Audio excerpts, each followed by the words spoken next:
an area where the cost of living is expensive and the wages don't match, that you have to have some level of scalability to it, or that you get some type of credit around it. So there's actually legislation already out there. It's like pulling the trigger on that. And much of this is all clogged up because we can't get it through the Senate. Yeah. So it's going to go back to that again. That said, there is a solution, and yes, it's ready to go. All right, so 2 more questions. We want to touch on this a little bit too. So there are a lot of concerns voiced by business owners at our meetings about political backlash for hosting events like this. Yeah. And this is, again, really a Southwest side issue, particularly in certain wards, where we hear from business owners who I won't identify, that they say they feel political pressure to not host particular candidates, or they feel political pressure to host the status quo. And we've seen varying degrees of bullying. Yeah. Is there legislation that you passed to help alleviate that issue? Because it's something that folks have not felt safe vocalizing until we started talking amongst ourselves. Right. And so I'm bringing a question to you on their behalf. So there's 2 ways to address that. I'll tell you the first one is to elect leaders who do not bully. Yeah. And that's called getting rid of the Chicago machine and coming in and sweeping it out. So we've all seen the raids, not too far from this area. We've all seen the people that have been indicted. The alderman of the 14th ward has 23 federal indictments. I don't think that's who we want represented in this period. My good friend Jose Torres ran against her, and during that whole campaign, I got a really close taste to what this individual does and the reign of terror that he provides. So number one, I'm encouraging all you, whether it's alderman, state rep, state senator, or your member of Congress, make sure that they are clean as a whistle and that they aren't going to bully. And I'll just tell you as an aside, I'm a former anti-bullying expert, so I'm guessing I'm not going to bully you. So I'm guessing. You know, This is true. Guys. That's great to hear. Yeah, that's true. So that's first. Get politicians in and sweep out all of this nastiness. And we can do this, by the way. And you just have to keep talking to your neighbors. And those folks that are afraid right now, I know that because I've talked to those businesses. Okay. And it is absolutely terrifying for them. Yeah. Because they do. They literally have big tall guys come and visit them. I mean, this is like It's out of terrifying. 1974. I'm not kidding. It's like a 1970s mob movie. Yeah. And that stuff has got to end, and we got to start calling it out. Yeah. And that's why at every turn you'll hear me say that, look, the machine days are over. And I get heat every day from every type of machine politician that there is. So I'm just telling you, So what we have to say is you have fun with that, but your days are numbered, folks. And you have to talk to every neighbor. And that's what I want I give everybody homework every time I talk to folks. I want all of you to talk to your neighbors about don't be afraid of machines. Speak up. When you see something, say something, and say that it's wrong and identify it's wrong. They can't really make you do anything. They can just bully you because it's all talk. They really can't do a whole lot. If you see your business go down, then you just walk yourself into their office and say, my business is going down. Better not because of you. And bully them right back. So that's it. B, in terms of legislation, what we can do is have transparency laws for members of Congress, state reps, and state senators about how we interact with small businesses and their customers, right? So that actually is something that's more of a state law, but I'm close friends with many of the state reps around here, and we can certainly make that happen. I'm sure Aaron Ortiz or Selena Villanueva, which is just in the next district over, would be very interested in working with federal folks on that. But that is not a small thing. No, it's It not. is a very serious thing, and I love that folks like Jamie and all of you aren't afraid to come today because of the pressure that you've seen. So, bravo. And I will say, if you are still afraid to say something directly to them, as Marie has suggested, you can come to the chamber. You can tell me, you can tell Eddie, and you can tell us in confidence, and we will raise the issue on your behalf. So there's a safe place to talk to us and to tell us what's going on so that we can truly help fix it, because we want to see small businesses succeed, and that is nonpartisan. You should be able to succeed. Yeah. If you open And they businesses. should want you to succeed. That is ridiculous. It's the antithesis of the American way to go in and bully and try to work your business. That's crazy. And Marie and I should not be the outliers. Think about the north side, right? Some of the most amazing political candidates come out of the north side because that doesn't exist.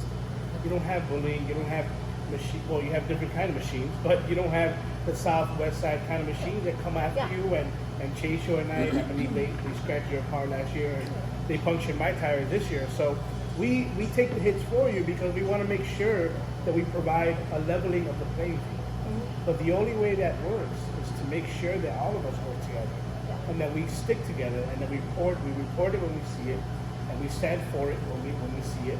And we have advocates like Jamie and Eddie who are going out and sticking their necks out to make sure that we level out that playing field for everybody. Yes, that's important.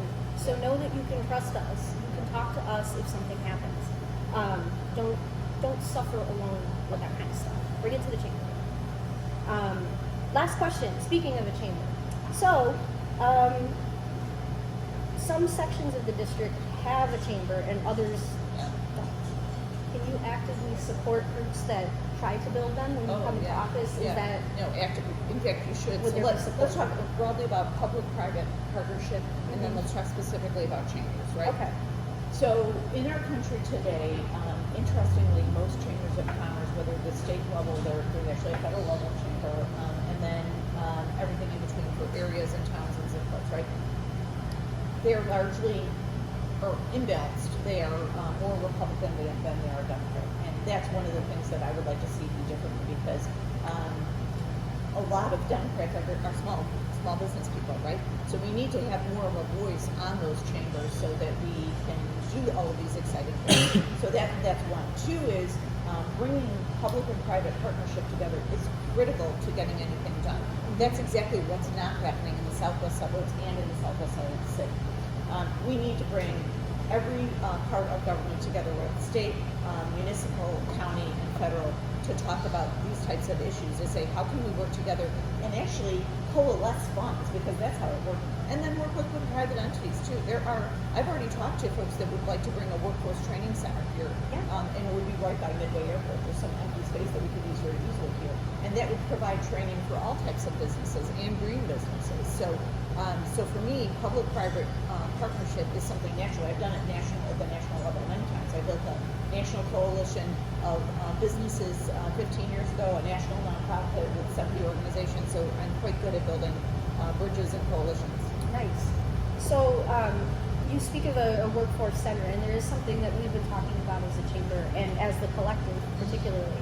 There's some empty land outside the Pulaski Orange Line.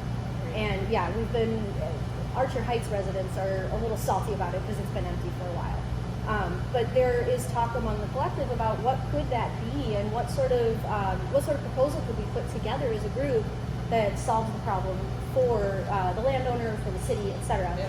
One of the things that we would love to see there would be some kind of a center, whether it's a community center or it's a small business incubator where we can have our boot camp classes, and then we can partner with Mind in Hand just down the street to pull in young talent, to train them and have this sort of mentorship thing happening right off the Pulaski Orange Line where everybody can access it. But we'd love to try and do something like that. How feasible is a plan like that? So I would steal the plant idea, the plant building idea, and I've talked to the leaders in both the plant being the nonprofit and the building owner, incubator folks, and we can bring that. So that's a model that can be replicated throughout the district, and that would be my dream, is that if we bring incubator space to various areas, because the thing that I actually like the most, interestingly, not just that it's a self-containing building and all of those good things, and all of the incredible innovation there, what I like best is that in order to be a business in that building and be incubated in that building, you must employ folks in that 2 or 3 mile radius, right? That's great. So that is actually the number one reason why I like that. So if we did use that space, let's say there was a combination of a plant incubator type of model, plus it was a workforce training center, and it had a healthcare. Here's a little business piece of magic. Whenever there is a healthcare entity in a multi-use building, it always succeeds. Just straight up. So if we had a plant-like entity that was an incubator, workforce training center, and a healthcare facility in there of some sort, whether it was a walk-in clinic or whatever it might be, and it might be part of a chain. Yeah. It might be part of a larger brand. it always succeeds. So I would say let's take the best of all of our talent and start replicating it in different areas. This is a very doable thing, and it would be public-private partnership. I actually I moderated a business panel a while back where we actually talked precisely about this, and there are folks that would be willing to fund it on both the public side, at the government level, as well as the private side. Great. Does anyone have any questions about that or thoughts about what that space might be? I'm always looking for perspectives on that space because What we do you get a think the lot of Southwest feedback. side needs in terms of type of business? That's Yeah. what I would be interested in hearing. What types of businesses do you think? What are we missing? You know, my husband and I talk about this a lot too. One of the things that we're missing on the Southwest side in general, like Archer Heights, West Elton, we don't have a hardware store. All those houses and no hardware store. What's that about? Yeah. And I actually had asked Alderman Burke about this at a community meeting, and he said, "Oh, go to Frank's Hardware," but Frank's Hardware has been closed for like a year. That's He classic. told you to go to the store that was closed. Yeah, he told me to go to the store that was closed, and like I genuinely went because small business, but it's been closed. Yeah. It is never open, and I'm just like, well, but okay, so now I have to go to Cicero to buy screws and nails. Yeah, that's silly. What's that So, about? so we get some context. Can you tell us a little bit about the nonprofit? What do you do? Oh, and yes, how we yes. could really see that model somewhere this way? Yeah. So I don't work with like the building, like I said, there's Two the entities, building yeah. and then there's nonprofit, which Yeah. actually recently moved out of the building. That's right. But anyway, yeah. So the nonprofit is more like on the community and education side, but then there's also this building with these different businesses in it. You go on the STEM and nonprofit side, and I'll do the building side of that. Okay, you go there. So yeah, but I think it is a good, Very it connected can be though. a good model Yeah. combination. Yeah. If done right. But yeah, the nonprofit, we run the farmers market, so that's definitely community engagement and small business, and then K-12 education, and also other support for small business around sustainability. So I think it is, we started at that building, and we use like sustainable food production, but I think it is kind of necessary to have something like a nonprofit with these small Great. businesses that are supporting small businesses, but then also making sure that the community is part of that, and connecting these small businesses with people in the community and with other organizations, so small businesses. So that's kind of cool. A quick note about the STEM classes, that it's kind of the STEM-oriented classes you provide to the community kids, and why that is. Yeah. So right, we do education in the schools.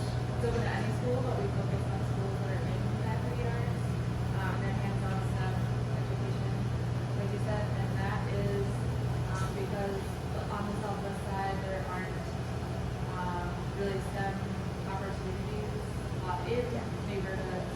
So people are going to the nutrition industry, or they're going even outside of the city to go to field trips that are agriculture STEM related. So that's kind of why we Yeah, yeah, so it's great for a local. Then I will compliment that. So that nonprofit used to reside in that building it's an old manufacturing space that's kind of amazing. So it is also an incubator for businesses, and it's primarily organic food-driven businesses. And what that allows for is a cheap space for businesses to come build their businesses and then move on and be bigger and better for the community. So the reason I like that combination so much is that it provides a service for job creating around there, but it also provides for entrepreneurs to see their dreams fulfilled, right? Because whether you want to be a restaurateur or you want to run an organic chocolate business or whatever you want, or there's a great sprout business. Like in the bottom of the building, there's this amazing business that provides sprouts for most of the Chicago area in restaurants and food service and that kind of thing. And no one would think about that, but it's just sprouts are really good for the air too. They provide a higher level of all of the chemicals that we need to be healthy, right? So it's very thoughtful in its approach, and I love that. Now, it could be themed too. So as an example, the space by the Orange Line, let's say that that's our food sustainability model incubator. Maybe there is manufacturing sustainability, like because we need to have much more sustainable and healthy and green manufacturing, right? Maybe that's what goes right there, because we have a huge amount of talent in Illinois 3. We are the highest one of the highest districts for households, and what that means is we have highly skilled labor. But as we know, manufacturing has waned.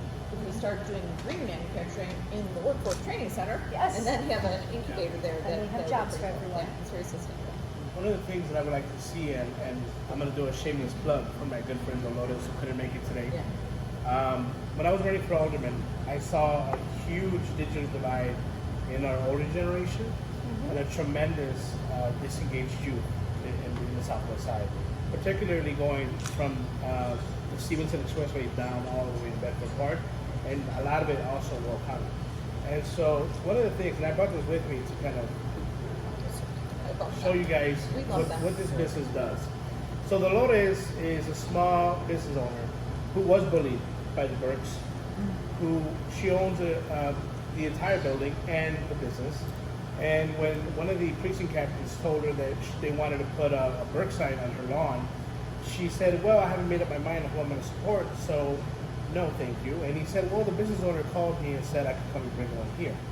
Now, she is Mexican American, right? Mexican born. She speaks with an accent and she's proud of. And when she was told that, she said, the business owner told you, who called you? Like, what's his name or her name? And he said, he made up a name. And she said, I own the business and I own the building. And so get your crap out of here. I'm no longer supporting you guys. And they open up their doors, not just to me and Marie, but to the kids. The high school students who are paying $10 a month at Planet Fitness to use their Wi-Fi. Not to work out, but to use their Wi-Fi, because there is no place in Southwest Side that allows you to use the Wi-Fi other than the libraries. And before Lori became mayor, the libraries closed early and did not open on weekends sometimes. And they had days where they couldn't even use the Wi-Fi because the infrastructure is so bad. Yeah. So what she does is she gives away a lot of her produce, her coffee, her bread to the kids who can't afford it. And I've seen it myself, and so have you. We're walking in there and we'll see students say, oh, I'll pay you tomorrow. And she's like, don't worry about it. Eat it, drink it, take care of yourself because we care about you. And when CTU was on strike, not only did she open up the door to them, she gave them free coffee. Right? She couldn't ill afford this. She also donated all the stuff that was The coffee She and would not let us pay for it. please take some of the Please coffee. take them. And it's Back to the Yards coffee as well, so she Yep. also gets support from Back to the Yards. And so that's why I'm bringing this here, because what I would love to see is a partnership between, like the kind that Marie was talking about, where we have a healthcare center, but also an area where our elderly could go and work out. Where do they go? Does anybody know where our elderly go? I know where they go. They go to Fort City. Oh, walk. They walk them They all. walk the mall, right? And I know that because my fiance used to work at J.C. Penney, and I would drop her off at 6 in the morning, and I would then take a stroll with them because I'd be like, where are these older people going? Because they're not in the gyms. They walk them And all. they're sprinting in the mall, and I ask them, why do you come to the mall? And they say, because it's free.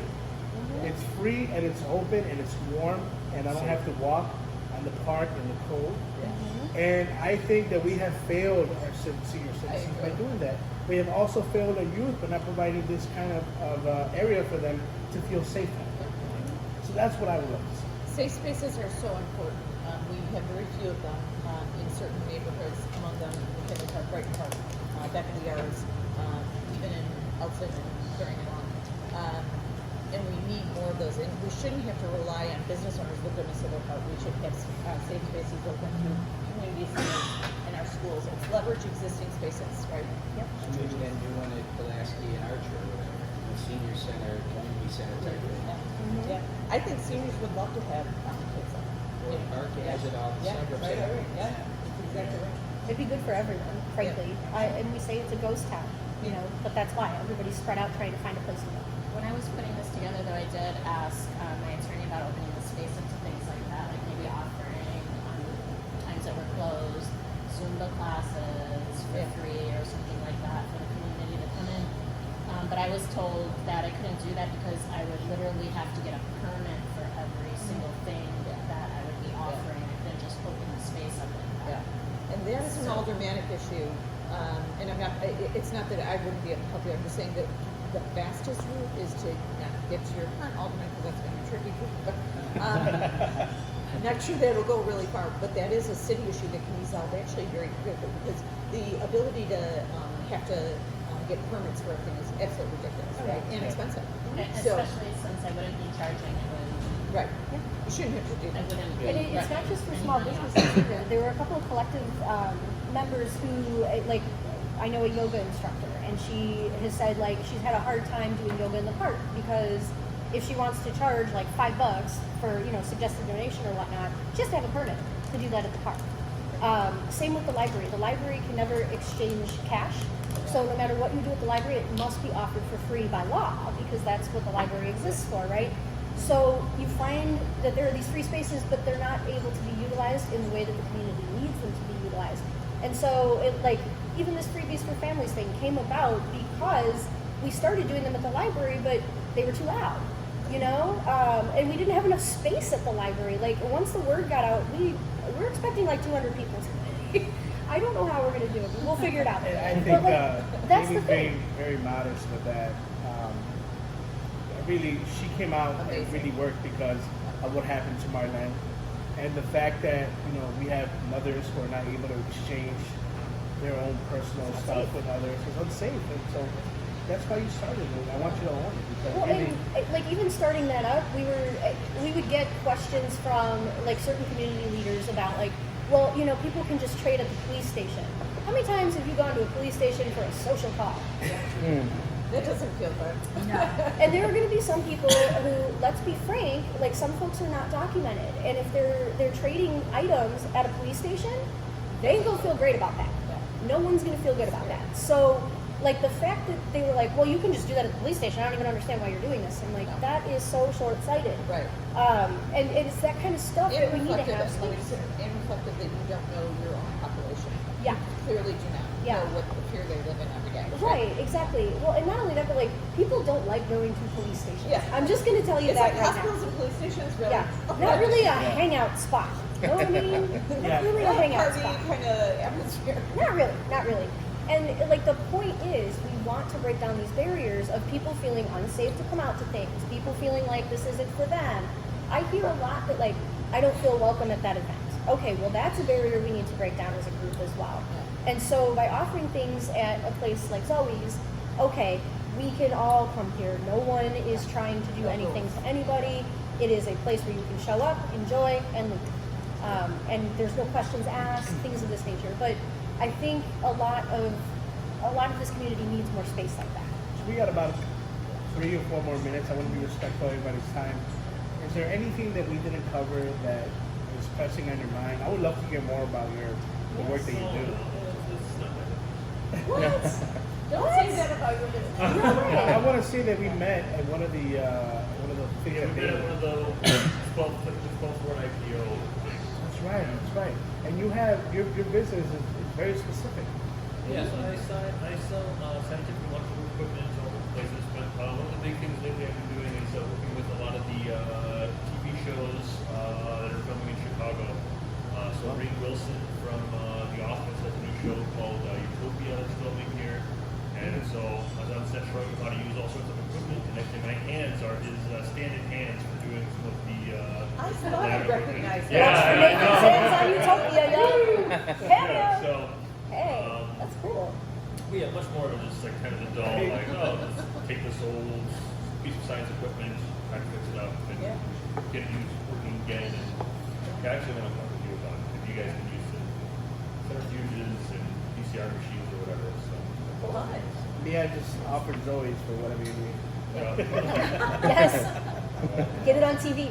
yeah. This is also meant for you guys to network amongst yourselves too. So if you think, you know, someone here you might work with well, please have a coffee and talk about it for a few minutes. Feel free. That's what these meetings are ultimately meant to do. You mentioned earlier that people are having a hard time getting loans for small business. I worked with this gentleman, I said he sold his company for $4.3 billion a couple of years ago. He grew up here in Lockport, and now he basically gives the money away. We put 1,900 foster kids through college so far. ABC World News just profiled this a few weeks ago. but he does lend out money at 4% to small businesses. Would he be willing to come to our next chamber He meeting? lives in Woodrow Wilson's house at Princeton University, so I love him, and he comes here all the time, and he's still a White Sox fan, but he's very Gotcha. limited. I like the fact that he's President a White Sox Obama made him a fan. cabinet member. Wow. He became head of the infrastructure team when he sold the company. He had to do 1 year non-compete clause, so President Obama reached out to him. He became a cabinet member and then jumped back into the industry and said, look, I'm just going to do this for charity now. Wow, So that's yeah, amazing. I'm very lucky. Yeah. But as far as small business loans, I definitely have an avenue to help your friends. That's Maybe wonderful. maybe Let's you could exchange. provide your contact information for the collective, Yes. and then it's available to them. Yeah. And then We have a couple of businesses who have been asking about it, so Sure. let's please connect. Yeah. Cool. All right, well, thank you everyone for coming. Hopefully this was very informative, and our next chamber meeting is December 11th from 7 to 9 p.m. at La Haciendita on 59th and Pulaski. So please join us. Thank you all for taking your Saturday morning. Mia, thank you so much for waking up early for us. Thank you. Marie, thank you so much for putting us on your calendar. I know you're very Good busy. info. And everyone, please drink the coffee, eat the bread. Yes, please do. We don't want to Please take do. the bread home. We don't. We'll take it. Take it. Thank you very much. Thank you. Thank you, everyone. Jamie. Thank you. Here's my card. Thank you very much. Please reach out. Yay!